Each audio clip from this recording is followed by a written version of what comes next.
when you buy a property, you're not buying it for yourself. So you have to think, okay, what do the people in that area like, or who travel to that area really like? And it's an interesting concept of learning what other people want rather than what you want. And that goes into the design of the property and also finding it. So that takes some time.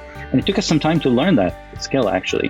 Hi, I'm Wyatt. And I'm Grace. And you're listening to Our Dad and your host of the Vacation Rental Revolution podcast.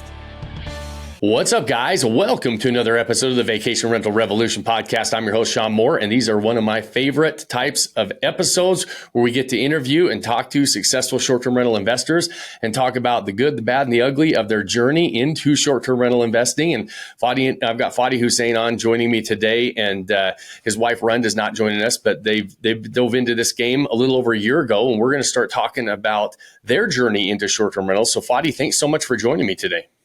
Thank you. I'm very excited to be here.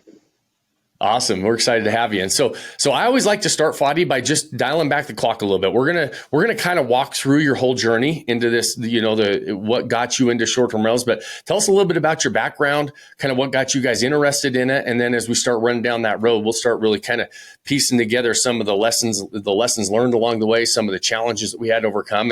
But let's start by dialing it back and tell us what your background is and what got you interested in short-term rentals. Sure. Yeah, absolutely. So I actually, my background is in medicine. So I'm a physician. So that's my, at least the education background. And one of the books that I read was Rich Dad, Poor Dad by Robert Kiyosaki, which kind of reflected on my experience too, because my dad was also a university professor, and he was all into education and everything, and he wasn't that much into real investing in real estate in particular. He invested some in education, actually. So he invested in a private university, which was good. And he realized later in life when he retired that was the best thing he did, actually, was investing his money rather than just waiting for a salary, really, of what he would do. So he instilled that in all of us, me and my brother and three sisters that we have two. So all of us ended up being highly educated. So, and then by reading that book, I realized that, investing and making money, investing your money and having your money really work for you rather than, working hard is important, obviously, but just not relying on that as a source of income of just, because you have to go to your work every day, whatever money you make will end once you are not working anymore. And, retirement was not, the more appealing thing. If you put your money in 401k, then you end up realizing that it's not as much as you would have hoped for. And so reading that book took me into a journey of trying to do different real estate projects. So me and one of the physicians that I work with, so we both together went and did some education about real estate. So we bought some multifamily buildings and some commercial buildings, and the journey it has, like everybody else, has ups and downs. We had a building that we had a fire in, and it was just, mentally draining to have to spend that much time trying to fix it and work with insurance companies and everything. So it's a learning experience. Obviously, you learn from the bad situation more than the good situation sometimes. And in the last few years, as you know, the market has been really hard for the long-term rentals and the apartment units, in the sense that the price of the buildings went up and the rent, you couldn't go up because of what happens with the economy and how things are. And the cost of everything went up. So we watched as we have some of our commercial building not do well. Some of them did well, actually. So, but the thing that actually was important to realize is how you build equity into these buildings and how that equity translates into long-term benefit. And then as we were looking for other venues to invest, because our traditional thing was doing the commercial and the multifamily, and we do also invest in some, medical buildings as part of what we do. So, so we came to realize that whatever income from those buildings is becoming not as profitable as it used to be. So we came to realize, okay, well, let's try something else. And then we came across Odyssey, and it was an eye-opening experience really into understanding short-term rental. Because before that, we were like, oh, short-term rental. Well, if you don't get anybody to stay in your house, it's scary, And then all of the you have to fix it a lot and you have to clean it and things like that. So that's how we came to Odyssey. So it was not by mistake. It was, we were looking for it. And then when I saw your ads and everything, I sensed, a sense of honesty and realized that it's just a realistic thing. So by then we listened to the lectures, and it took us some time and to realize that, okay, well, I can do this, after listening to the lectures. Yeah. So I'm kind of person who I like to, spend time to think about things and before I do anything. And the other thing that was very important is that my wife, Ron, wanted actually to be part of it. And when we were doing the commercial buildings, she just did not have a sense of, you just buy a building and you have a management company to manage it. So there's nothing that you feel involved in. And she wanted something to be more involved. So like, see how the rooms are, fix it up, and, do a certain theme that she likes. And so she was very excited about that. And I'm happy that she is. I mean, my wife is a pharmacist, by the way, but because, we have young ones at home and everything. So it was hard to really, for her to, work long hours, and I'm working long hours, and then take care of the kids. So, but with short-term rental, it's nice because, she can work from home for the most part and manage a lot of things and keep us on track, because she's the one that keeps me on track, because sometimes I spend too much money that I shouldn't. Yeah. And I love, you touched on a number of different parts of that journey. And I appreciate you like kind of walking us through that. Is one, you tested out a few different asset classes and you realized kind of everything has pros and cons, including short-term rentals. Right. And yes. You mentioned one thing that I have loved about short-term rentals since I started investing back in 2006 is I've never been a part of an asset class that families and husbands and wives, spouses do together, right? This is that's very unique to short-term rentals. And it does make it a lot of fun, right? Because you're doing it together. You both get interested in it. You go through the ups and downs together. You understand like, okay, there's still, I've had many conversations with Rund as well, when she's like, hey, I'm worried about this and we're struggling with this. And how do we navigate it? So but you're doing it together and it makes it so much fun. But also you realize, like you said, before you got into it, you guys were really like, hey, this was by design that we wanted to learn about it before we got into the game. And it's interesting when I talk to very successful investors, and that's a really common thread between successful investors is they're going to gain the knowledge and figure out how to mitigate their risk, how to accelerate their progress. And a lot of inexperienced investors will say, well, I'm going to dive in, I'm going to buy a property, then I'll call you if I need help, type of a situation. And I just think it's such a different way to look at it. And I appreciate you sharing that as well, because it's such a common thread between, and I always say success leaves clues, and there's going to be a lot of those different things. That's why I do these episodes. So when people listen, it's like, hey, listen, there's a few people that are a few steps ahead of you in the game. Let's pay attention to the common threads of when they are, what they're going to, and the common threads that they mention. And one thing that is always very common is, hey, we wanted to get educated and gain a knowledge base and build a foundation and have a process, a blueprint to follow before we dove in, because it can get expensive at times, right? And you're, like you said, and it's nice to have the other side, like with you and Rund, where you're kind of checks and balances in place, right? And so when did you guys started getting involved in it? You're both busy, you're both working hard, so it's not like you have a ton of extra time. And so that was important too, because I always say during the acquisition phase and the setup phase, there's still a lot of time to be spent there. Even like for myself and you guys included, you don't manage your own properties. We turn it over at the end of the day. But in the beginning, you're dedicating some time, right? Oh, yeah, it is.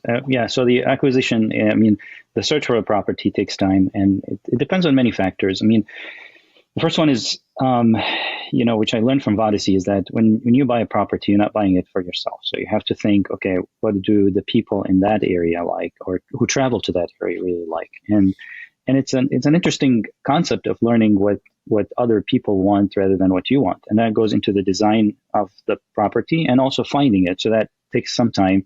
And it took us some time to learn that skill, actually. As a matter of fact, there's a nice book, actually. It's called The Mom Test. And that book, it actually, looks into, the reason why it's called the mom test is actually funny, is basically if you bring a project of investment or anything to your mom, she will always say, oh, it's excellent, you should do it, without really knowing whether it's a good idea or not. So the mom test teaches you to know that, well, it's not about you. It's about the customers, and that's what you have to learn. And it's a skill, because we built our own house, so we designed it, but you design it the way you like it. But then when you're working with with other customers, and you have guests that come to your house, you have to think about what they like as well. So it was a learning curve for us. So that was a big thing that we learned, is that finding the property takes time. Setting it up takes time. And, we worked with Mike Whitfield, who was excellent. And always he said, it's not about you. It's about what people want. And that's, that went into the design of the house as well. So that was a skill that we had to learn. Yeah, absolutely. It's all about the identifying who your target audience is and building that experience for them, right? Not always for us, for them and whoever that target audience is. So let's dial back. How did you guys select the market? You guys ended up selecting one of probably the most crowded market, the most, and one of the most established markets, which is the greater Orlando area in Kissimmee, Florida, right? And so how did you guys go about selecting that market? Yeah, so we went through a phase of looking at different markets, including the market that we live here in Wisconsin. And we wanted to do something nearby because we have young daughters, 2 daughters that are young, 5 and 2-year-olds. So, and then we thought, well, I mean, if we're going to test this, let's test it at a good scale, and something that if we buy a property and it doesn't work, then we can sell it at least and maintain its value too. The good thing about Orlando is that even if you build it up and design it and everything, you could still sell it for a higher price because it's themed house, that kind of thing. So at least you don't lose a lot of money on it. In Wisconsin, we like the idea of having, a cabin house. That would be nice. However, the resale value might not be as good, especially if you put money on it. And we wanted to test something first and understand how it works in a market that is well established. And also, our daughters love going to Orlando. There's a lot of things to do there with Disney and SeaWorld. And we traveled there one time. We stayed in one of the resorts of Disney, but the room was so small, and we didn't like it. It was very expensive too. So we thought, since we have two that are young, and we're expecting a third baby, so we're going to travel there at least maybe twice a year. So, and we could use it, but we don't want to pay, of course, all the mortgage and all the expenses and everything by ourselves. So then doing it as short-term rental will actually pay for that. So there is one thing that can make or break your success with short-term rentals, and that's your ability to provide your guests with an amazing night's rest. We're taking all of the guesswork out of selecting the perfect mattress system. Personally, I have these custom mattresses in every one of my short-term rentals. We love them so much that we even got them in our own personal homes here in Utah. So visit VodySleepSystem.com and use the promo code podcast. It's all caps at checkout to get 55% off. And always when we do these episodes, those of you that are listening or watching it on whatever platform you are, in the show notes, we always link these properties. And Fadi and Run's property is called Orlando Dreams, and it's a large property. It's a 9-bedroom property, right? And so you went and you decided you were going to select a larger property to host multi-generational families. I know that you guys like to travel with some of your family as well. I know. And so that was important to you. And then you designed it for that, right? Yes, exactly. Yeah, we stayed there for New Year's, break and the holidays, and it was amazing. I mean, the whole family came, and everybody enjoyed it, and it's long-lasting memories. And they will, because my siblings also, they have younger, children, and those memories are very important for them because they live in different states, and they don't live here in Wisconsin. So yeah, that's awesome. And I had the pleasure of touring this property a few months back. We were there right when you guys were wrapping it up, and we had a little Vodyssey event, and a bunch of us came over and checked out the property. And you guys really, once you identified that target audience, working with Mike and their team, and really diving in to say, okay, we're going to create this unbelievable experience. And you guys did just that for, again, in a market that is very, very crowded and very established with a lot of good properties, and a lot of people, will say, well, you really did have to dial this one in, which you guys did. And this property was amazing, right? I mean, you guys, there's a story in every room. It's a very congruent story throughout the whole property. And, but when you go through, everybody just kind of has their own little sanctuary. And there's all the, I mean, when you want to talk about a themed property with a big story, you guys really dialed that in, didn't you? Yeah. So actually, there's a story behind it too, because when we were looking for a house, we did not want a house that is already themed, and the reason why is because when you look at the themes that people have, they have multiple flaws. The first one is that sometimes the art that they have on the walls is something that is not sustainable, so you have to keep renewing it. Yeah. And then the ones that are really big, they were very expensive. So the ones that have slides, and they have the bedrooms that are themed, and they build out all these things. If anything breaks, then you have to fix it, and that's very expensive too. So then when we had our discussion with Mike, we came up with a crazy request of him. We said, okay, we have this house that has a lot of rooms, and each room has to have a theme, but we have to keep within the budget, because we can't spend, we could spend all the money on one room, right? But but what we wanted is an experience for the whole family. So everybody stays in a room. Everybody will have a wonderful experience, not just fight for which room you're going to stay in, which room is not themed, and all of that. And the other request that we had of him is that we said, well, the rooms are good size, but they're not huge. And we wanted something that has depth in it, like an art that has depth in it, and it has a 3D effect. So, things sticking out of the wall. And he's like, whoa, I've never done something like that. But let me think. So then, we talked about it. We spent a few months searching and everything. And then he came up with a great idea of doing that, printing that art on big sheets that he does. And that were, sustainable material, vinyl that is very durable, and you don't have to clean it. You don't have to, change anything with it. And it still had that effect. So the visual effect of looking at the room, you would see that it's bigger than it is, because it gives you that depth into it. But at the same time, there's some of the cartoonish characters were actually sticking out. So it gives you that feeling that you're actually looking at something far, but then it still is within reach. And you could see that those wonderful, really printed arts on the wall without spending, a lot of money on designing beds and doing all of that. So, and this way everybody will have the same experience, and things, are easy to maintain. So. Yeah. It's interesting. I remember when you guys were doing that and making those requests, and you guys were figuring it out with Mike, and now it's become kind of one of his signature pieces and things to do in a property to bring those properties to life is this 3D art. And it's almost hard to see it in the photos. The photos can look amazing, but then when you get there in person, you're like, wow, everything just comes to life. And it's kind of starting to become his signature piece. And you guys were like, it was just the brainchild of you guys working together and saying, hey, we want to do this request because we're trying to maximize our furnishing budget as much as possible and get it to stretch as far as possible, not blow it all on one room, which a lot of properties do. A lot of properties will have this one crazy room for all the photos, and then you get to the house and then all the other rooms they're not congruent, right? They don't tie together. Your guys' house, every inch of that ties together with a very congruent design theme, a very congruent story throughout. And it just comes to life with all this 3D art, which it's actually like when we were walking through, it's hard to imagine until you actually see it. Yeah, I mean, I think, Mike did a great job, and he's got some genius ideas. The other thing that is important also, which was a learning curve for us too, is that, well, when we were selecting the type of rooms, now obviously Mike did the research, so he has research on, okay, what are the common things that people like when they come to Orlando? Yeah. And then also in the images that are there on the wall, so he would do a research and figure out, okay, well, this is, people like that more, people like this more. So it wasn't just, it wasn't a task that I would do by myself, obviously. Yeah. But it was just, it was a lot of that too. So. Yeah, love it. And it came together beautifully. Again, you guys go check it out. We'll have the links in the show notes. But so we went through that setup. I know that was, I mean, that there was a lot of like back and forth. We're trying to get it all set up.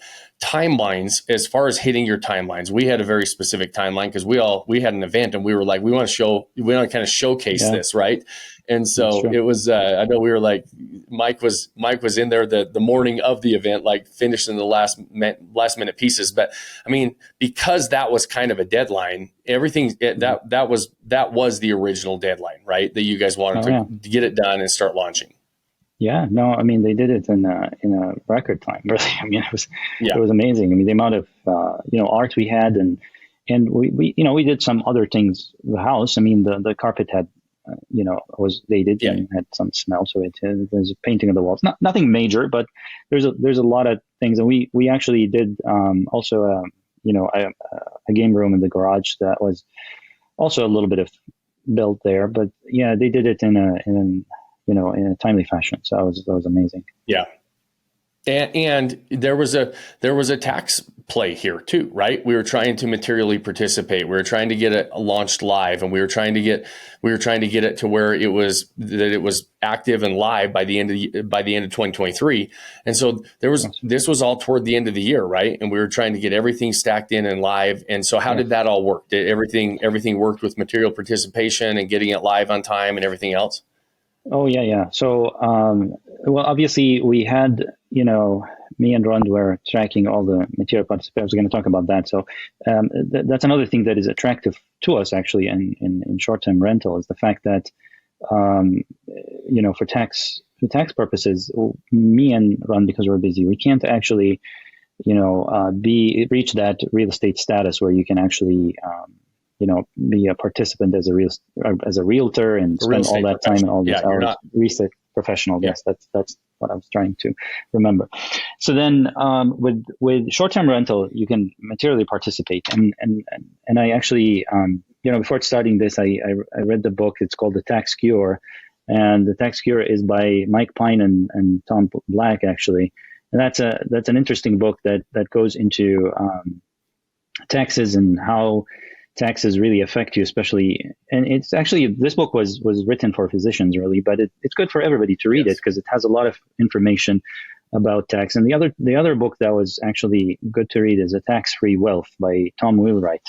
And by learning that is the idea is that if you have a short-term rental, you materially participate and you track the hours that you spend, whether between you and your spouse too, then you can actually reach that material participation, and that will actually help you when you do your taxes, because it basically means if you materially participate, then any expenses that are spent in the house, then they can actually go back to your own individual taxes, not the taxes against the property. So all the properties that we have for multifamily and commercial and everything, whatever taxes goes in only into that building that you have, or that LLC that building belongs to. But when you do a short-term rental, then that goes against your income as on W-2. So, and that's a big thing because, and by reading the books, I mean, initially it was feeling like, oh, so that feels like you're cheating on your taxes, but it's actually not. This is what the tax law is. And matter of fact, the tax law is written because it wants you to do that. Because when you do that, then you help the economy. Because when you have a short-term rental, I mean, you have a management company, you have designers, you have people that do the construction, contractors, everybody that works there. So you're employing people, you're moving the economy, and people coming in to visit the area and boost the local economies as well. All the visitors. Exactly. Yeah. So that tax, and that's part of the tax. For those listening to that, with the way, like what Fadi's talking about is, if you're a really high income earner, and there's multiple buckets of income that the IRS classifies. Well, the two most common are active income, that's what we make from our jobs, and then passive income. And a lot of real estate people, they have your commercial properties, your multifamily, all of your real estate investments, that falls under passive income. And so you can only write off passive expenses against passive income. And one of the expenses, which is a non-cash expense, is depreciation. And so depreciation can help reduce all the taxes in your passive income bucket. With short-term rentals, you can classify them by materially participating in them. And there's some check boxes you have to do. We won't get into that. I've done a couple podcasts with Mike Pine and actually Thomas Black, who was on our podcast as well, who wrote the book you're talking about. And, and so we can go back and review that. But what it is it allows you to start to take all those expenses and write it off against your active income as well. Well, our active income, especially like Fadi and Rund, where they're high income earners, W-2 earners, and as a physician and a pharmacist, you don't have a lot of write-offs because you get a paycheck and you don't have a business, you don't have the real estate to write off. So it can be huge for anybody that is a high W-2 earner to buy an asset that you don't have to qualify as a real estate professional, and you still get the benefits of being able to materially participate and write that off, and not just the expenses, the depreciation. And right now, while bonus depreciation is still here, it can be huge, right? I did this on one property. I put $160,000 down. I reduced my taxes by $95,000. So my net into that property was $65,000. And it was, that's a big deal, right? I can parlay that extra $195,000 back into another property again. And that's what we're talking about right here, which is a big, big benefit of short-term rental investing. Yes, exactly. And that helps because it goes into. Sorry, go ahead. So you got that one launched, and then we got it live. You guys ended up you got to enjoy the holidays there with the family, which is a huge other benefit that, like you said, you're building those memories, having a lot of fun. It's why we call them lifestyle assets, because they're not only good financial assets and investments, but they can also add to the lifestyle, those memories, those things that are hard to track money wise, right? And they can really raise the level of our lifestyle enjoyment as well. Exactly. And the other benefit of it is what I see is, like, my daughter, she's 5 years old, and every time I say 5, she's like, almost 6. Okay, almost 6. So, but she's getting into it. Like, sometimes when I'm sitting in the office and she comes, she wants to help me. She's like, oh, Daddy, are you busy making money? I'm like, yes. You want to help? She's like, yes. So she knows what I'm doing, and she understands what we're doing.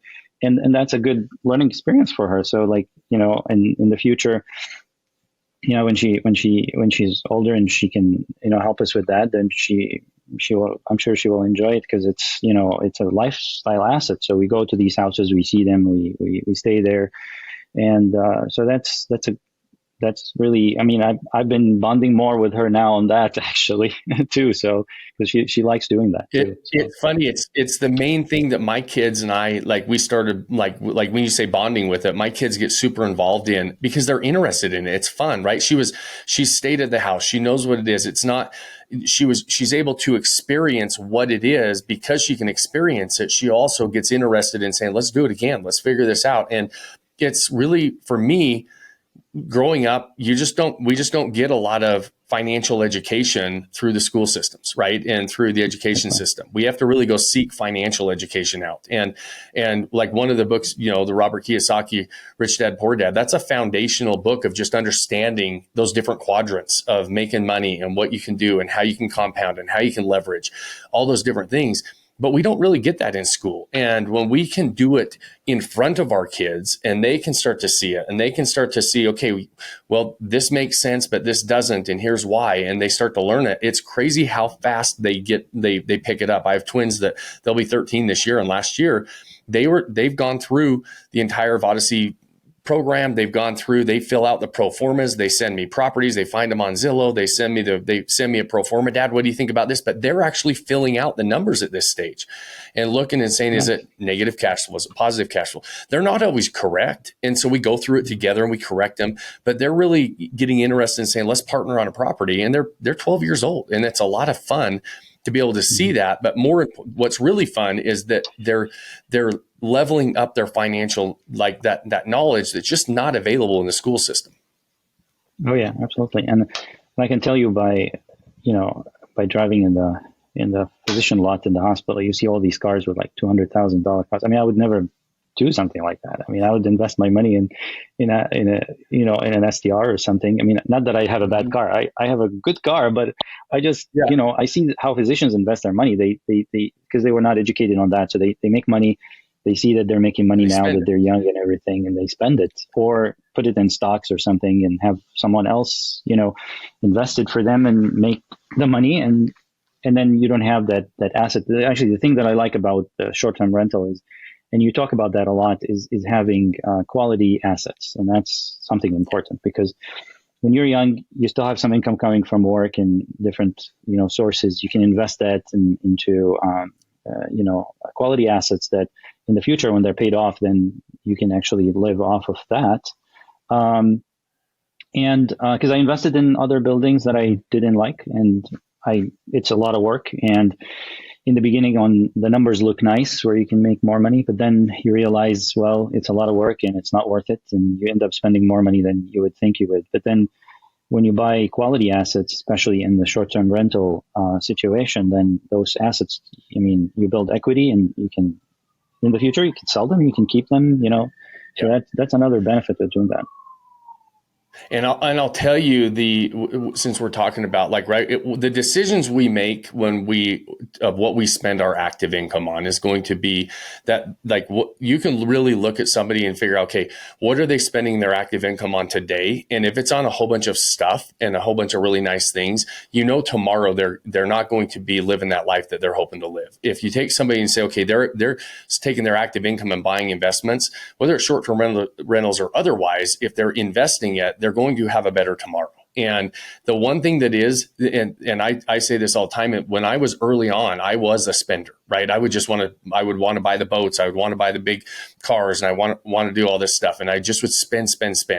And short-term rentals by accident is when I got into them in 2006. I was buying a second home. I was buying a cabin, right? It was like, okay, I'm just going to buy this cabin in Utah, and we're going to really just enjoy this. And it was more of that, okay, I'm going to go buy something else, right? At least it was real estate, and so it had some potential. But at the time, I was just buying something else to enjoy, where short-term rentals kind of satisfy both aspects, because who doesn't want, a mountain house? Who doesn't want a beach house? Who doesn't want a house down at, in Orlando next to Disney, right? These are assets that can really produce long-term wealth, but you also get that benefit of having something really nice to enjoy today, because you don't always, sometimes it's hard to be disciplined and always spend it or invest it the right way. And so you're saying, okay, well, at least I can still have those memories and that enjoyment. That's how we justify the big, you go to any lake across the country and you got $300,000-$400,000 boats, and people justify it by saying, well, look at the time and the memories I get to spend. Well, go buy something like a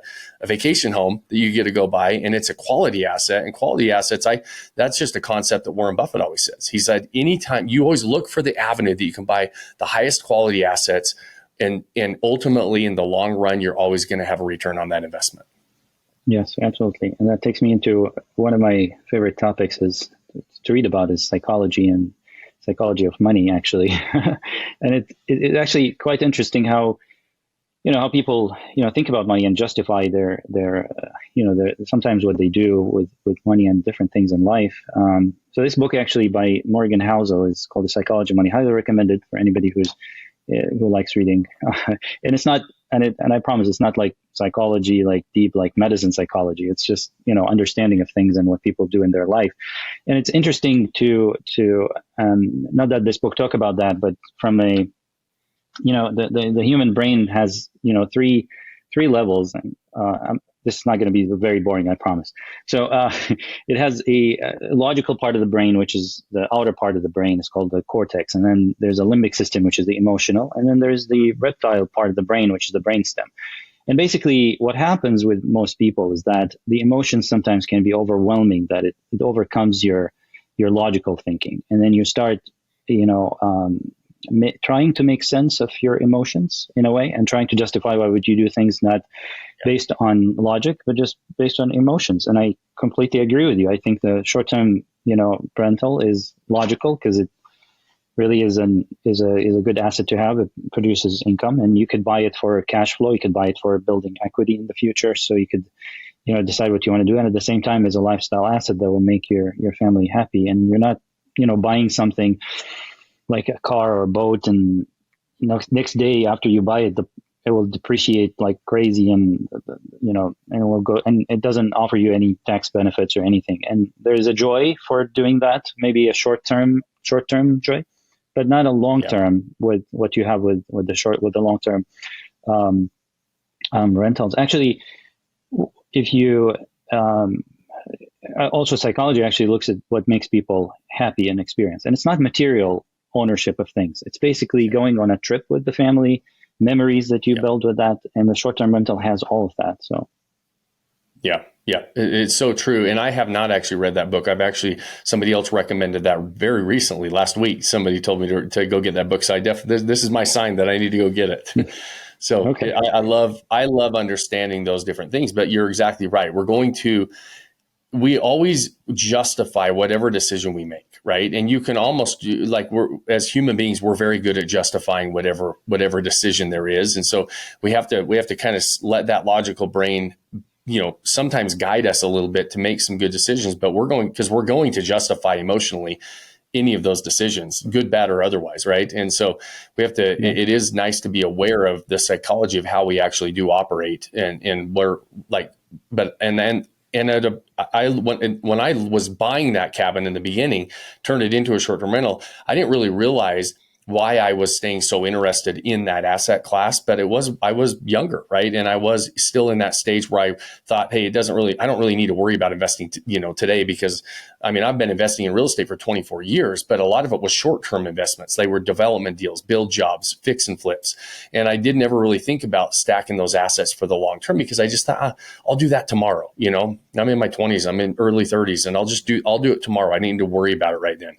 And when I look back, I would justify it, but I still loved this long-term investment as that were short-term rentals back then because they were so fun. And they did still satisfy that lifestyle upgrade. It was really fun to tell my friends, hey, let's go to my cabin house. And they didn't have cabin houses. Let's go to the beach house. Let's go to the desert. And they were like, oh man, you got houses everywhere. And it was more at the time, I feel like, I loved kind of the ego boost of it, if anything else.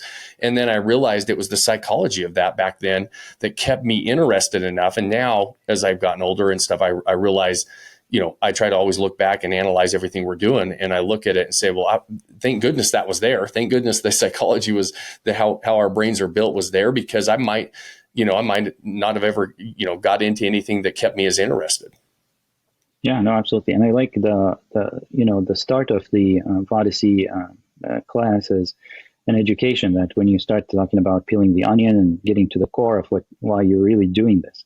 Because the inner game is a very important one to actually overcome first before you do any investing. Because investing, there's goods and bads. Sometimes you win, sometimes you lose, and that's how it is. And I'm not, by all means, I'm not an experienced investor in real estate or anything like that. I'm starting and I'm learning, and I enjoy Odyssey. And the other thing that I like about it is that, when I started, actually, let's talk about peeling the onion. So keep peeling the onion, and it came to my understanding of why I'm doing this. And I came to understanding I'm doing this for my family, because that's the most important thing for me. And everybody has their own thing. If your interest is just getting to a certain, return of investment at a certain number that you're looking at, and you want to do like 20% or 15%, you'll reach that. And then what? Or a certain amount of money that you want to build. Well, there's always someone who's going to have more money than you. And then, but then you're going to reach it, and it's not going to be all that it was meant to be, right? And then what's next, right? There's got to be something deeper for sure. And which is why we talk about that. And you're so right. Investing is not guaranteed. There's going to be ups and there's going to be downs. The goal with any investment is to mitigate as much risk as possible, dive into it with as much predictability as possible, and really stack the odds in our favor. So let's talk a little bit about stacking the odds in your favor, because we started off, we bought the property, you got it all set up, and you're getting ready, you've since launched, but you're launching in a very, very crowded market, right? In Kissimmee, Florida, greater Orlando area, super crowded market. And so you really have to stack the odds in your favor in a market like this. So take us through how that launch went and where we're at with the launch. I know we're still in the launch phase, but let's talk a little bit about that and see if we were able to stack the odds in our favor well enough to kind of springboard and grab that momentum right out of the gate. Yeah. So, we had, initially when we launched, we did not have the rooms designed yet by Odyssey team. So we had like the rooms, whatever it was there, and we had a management company that was managing, and we were not very happy about the way the management company was doing it. Again, it's a learning curve, so for us it was learning too. not that they were doing bad things, but they were just not, maybe a smaller company, not what we were looking for to manage a lot of things. And then once we had the dates set up to improve the property and do everything. So before, we were getting some bookings, not very good, and some bad reviews. We got too, actually, although it wasn't our fault, but we still got some bad reviews. And then when we knew the date, we decided, okay, we're going to change the management company. So we interviewed a few, and we used Odyssey learning system and how to interview them, what questions to ask, and all of that, because it was something new to us. I mean, I have some experience, but again, I'm not an experienced real estate investor by any means, but I have some experience with long terms. So I interviewed many management companies. We changed a few, so I have some experience with that. But now with short term. Short term is different. And so we interviewed more management companies, and we came with one that we think is a bigger one, but they have everything set up, and talked to them several times and made sure that our communication is synced on different things that we learned from Odyssey, which is also important, because the way you do things in Odyssey are different than what people do. And the manager in the beginning, he would ask me, well, why are you doing that? I said, okay, well, we're doing it. We got some education. We understand that for you, this is new. And for him, even, he was like, I've never done this before, but I'll do it. And now, we got, 5-star reviews. All the reviews are 5-star. And we're booked more than any of the properties that he has in the time that usually in Orlando is a low season. No one books there. And he's surprised. He calls me. He's like, what are you doing? Are you doing something that I'm not aware of? I'm like, no, but I told you this thing works, so we're happy about it. I hope it continues. Obviously, the first, year, as we were taught in Odyssey, is that you want to build that customer base and returning customers. And then, with time, the value of your property will go up, and then you can go up on your, nightly rates, and then you would get return on your investment. So. Yeah, that's funny. We've heard that a lot of times when people are following the system, and we're like, okay, this is very predictable and all it is, it's not one thing that we do. I just got back from a conference, right? And everybody's selling the one thing, the magic pill, the AI things that will solve all their listing problems and booking problems. And that's not the case. You've got to have a good property. It's got to be set up for a specific target audience. You guys did that. The first time you launched, that was before you had the property completed, right? Mm-hmm. And so we were missing that piece, right? We bought a good property with potential, but we didn't have it set up correctly for the target audience. It fell flat in a crowded market. Right. We went in and we did all those things that we're talking about, stacking the odds in our favor, creating a unique experience for a target audience, and then understanding how to articulate it on the marketing side. And now the management company is like, hey, what are you guys doing? Like, what is there something going on behind the scenes here? Because this property is booked. It's our number one property in our portfolio. Nobody else is booked. What are you guys doing? Right. And it's all those little things that you stacked along the way. And now you have an offer that people want. And they say, yes, I want that above and beyond everything else available here, which there's a lot of things available there. And you guys are going to, I have no doubt, I've seen the property. I know what you guys are doing. I have no doubt that you're going to have a great first year and be able to iterate along the way. The goal for that first year is gain all that momentum, start to get those customers, get them repeating, in 12 to 18 months, because people go back. We're creatures of habit. And then ultimately really snowball the success into that 18 to 24 month mark. Right. And so I'm really proud of you guys for really dialing back and saying, okay, we're going to follow the process, and we're going to, we recognize that, we bought a property with potential, but the market's not going to, you're just kind of blending into the market, maybe a couple bad reviews, not the right management partner, and ultimately making the adjustments early on, which was a testament to you and Rund to be able to say, okay, listen, we need to not blame the market, not figure it out. You looked in the mirror and said, here are the things that we need to do different. You went and did it, and now you're getting rewarded for it. So it's really fun to see what's going on right now on that second relaunch, really, with the new management partner and having a property that's set up correctly. Yes. And it was quite a fun experience, meeting everybody from Odyssey in Orlando, and then going to the property with everyone and hearing everybody's comments. And we met really amazing people that are still helping us till now. You connect with really smart people that have been doing this for some time. And it makes you feel more comfortable, in a way. Like when I listened to the lectures and everything, but I didn't meet everyone in person, it was like, we're doing this, but I don't know how things are. I mean, I can sense sincerity in Sean and everybody else's voice. But then when I met them, I realized that you build a nice group of people that are genuinely, good people, sincere, and really want to help other people. So we really appreciated that. Absolutely. I appreciate you guys being there too and being part of that family. We always call it our Vodyssey family. In fact, I just got back last night from Nashville. We do meetups every single month in a different city. And it's really fun, like you said, just to put faces to names. We see each other on Zoom so often, and we're always online, and like you said, in different trainings and lectures and coaching and just in our community. But when you really get to meet people, you really get the feel that, hey, this really is a family. Like this is people are willing to share anything they can. And, now you guys are going to be in that position as well. And even being on the podcast and sharing your story and saying, hey, listen, we've been down this road a few steps now. Somebody else coming on, you're able to share some of those things. Rory Vaden, somebody that I was listening to on a podcast one time, said, you're most qualified to help the person you once were. And that's really, I feel like, kind of embodies the kind of the philosophy of our Vodyssey family is, that everybody's willing to say, here, we're willing to help.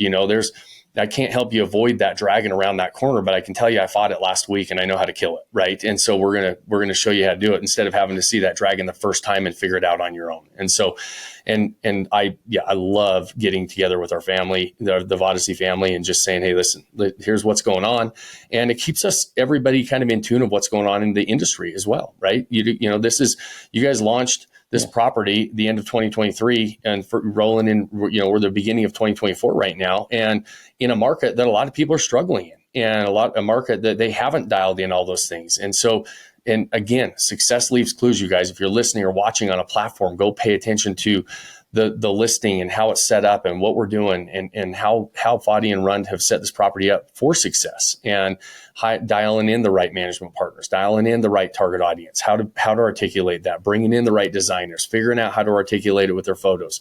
And so all these different things are little things, but they all stack together for great success. And so, Fadi, we're running out of time, but I always ask, before the end of every episode, I always like to dial back the clock a little bit to our younger selves and say, knowing what I know now, would I give myself any advice that says, hey, I would go do this different or pay attention to this along the way? And, it doesn't have to be way back, but it can be. Like if you want to go back to your 20-year-old self, what would you tell them now that you've kind of got into the game, had some success, navigated a few different asset classes? What would you tell somebody, your younger self, that is thinking about getting into the game? Well, I mean, I don't know if at that time Vodyssey existed even, but I would have I would have actually done more education about real estate in general and short-term rental. Actually, I would have invested in that earlier. And I think the other thing is with Vodyssey that I really like is the fact that you guys have weekly sessions, and that's very, very helpful in the sense that even I learned a lot of things that I used in my other properties that are not short-term rental even. And I call it an atomic habit. It's like the book from James Clear about atomic habits, of something that you do maybe a little bit of it every day and learn more, and then at the end, and also building real estate. So you start small things and you keep building it. And for me, those 20 years, if I had learned more about real estate and Vodyssey, I would have been in maybe a better place than I am right now, which is important because these things take time to build. And I always, again, I mean, I agree with your approach to this in the sense that, well, it is something that you build and you would see the outcome of that maybe in 10 years. You should not, if you're looking at fast returns right now in a year or two of like 20%, then the risk is very high. And are you really willing to risk that? I mean, maybe if I was in my 20s, I might do some projects like that. But when you have a family, then your understanding is different. And also with age, it becomes different. So if I'm in my 60s, then I might be looking at a different, style of investing that where I am right now. So for sure. Yep, absolutely. Absolutely. And I couldn't agree more. I mean, if you listen to any of the most successful investors out there, they always say, like, even like the big time investors, the Warren Buffetts and the Ray Dalios, they say the number one thing you should invest in the very beginning is yourself and gaining the knowledge about whatever road you're going to run down before you invest in it. And so couldn't agree more there. And so Fadi, I really, really appreciate you joining us. This is awesome that we have people like you guys that are willing to share their stories, willing to, help people along the way, answer questions, just wrap into our Vodyssey family. And those of you that are listening, we know how valuable your time is, and we really appreciate you spending it with us as well. And so you guys know at the end of every episode, I always ask you 2 favors, pretty small favors, but I always hope that you can help me with both of them. The first one is, if you liked this show, share it with somebody that you think might like it as well. Spread the word. Let's get the word out. And our goal is to help people walk into the short-term rental game with their eyes wide open. And you guys really help us spread the word by sharing the show. If you liked it, leave us a thumbs up. If you have more than 30 seconds, leave us a review on whatever platform you're watching or listening on. And then the second request, and the most important request, is to go pick that one thing you can do today. Start building that life you don't want to take a vacation from. Cheers, my friends. Thanks for joining us on this episode of the Vacation Rental Revolution podcast. Share this with other people you think need to hear about it. And don't forget to subscribe and leave us a review. Hey Grace, is there a website? Yes! For more amazing content and expert advice, visit Vodyssey.com. Thanks for listening, and we'll see you on the next episode.